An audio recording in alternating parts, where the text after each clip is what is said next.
Alors nous sommes donc à la librairie où nous retrouvons tout de suite Anaïk qui nous présente sa sélection de polars. Bonjour Anaïk. Bonjour Clémence. Alors, qu'est-ce que tu nous as trouvé pour ce mois-ci? Alors aujourd'hui, ce sera Fin de course de C.J. Box, qui est une enquête palpitante à travers les étendues sauvages du Wyoming, qui amène le personnage récurrent de C.J. Box, Joe Pickett, qui est garde-chasse, à un véritable cas de conscience. Il pense partir sur les traces de braconniers, mais il va plutôt à la rencontre de politiciens véreux, de chasseurs de primes et de victimes du système poussées aux pires extrémités pour leur échapper.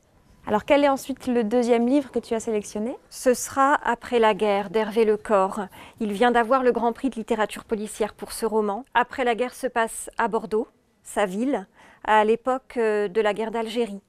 C'est l'histoire d'un père revenu veuf des camps de concentration qui d'une part recherche son fils adulte et qui d'autre part cherche à se venger de ceux qui l'ont trahi.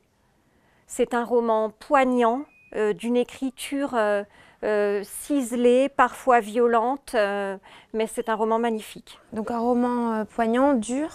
Oui, Oui. absolument. Et je pense que ce roman sera celui de sa consécration. Avec le Grand Prix du polar européen. Ouais, oui, ça devrait faire décoller. Oui. Merci beaucoup. Et alors le dernier livre, donc Michel Bussy. Alors oui, N'oubliez jamais Bussy. de Michel Bussy. Ah oui, qu'on connaissait bien pour en effet Un avion sans ailes. Nymphéa Noire. Qui nous fera l'honneur pour la première fois de venir à la librairie, au café, pour une rencontre le mercredi 21 mai à 18 h. Ce roman, dans la lignée de Nymphéa Noire ou Un avion sans ailes, est étonnant, détonnant.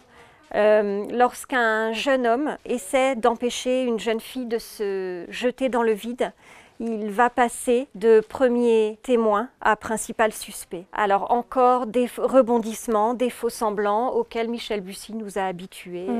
Donc on reste dans la lignée parce qu'on sait qu'Un avion sans ailes, puis Nymphéa Noire avait vraiment cartonné. C'était des romans que les gens avaient beaucoup aimés. On reste dans le même style d'écriture, les mêmes... Tout à fait.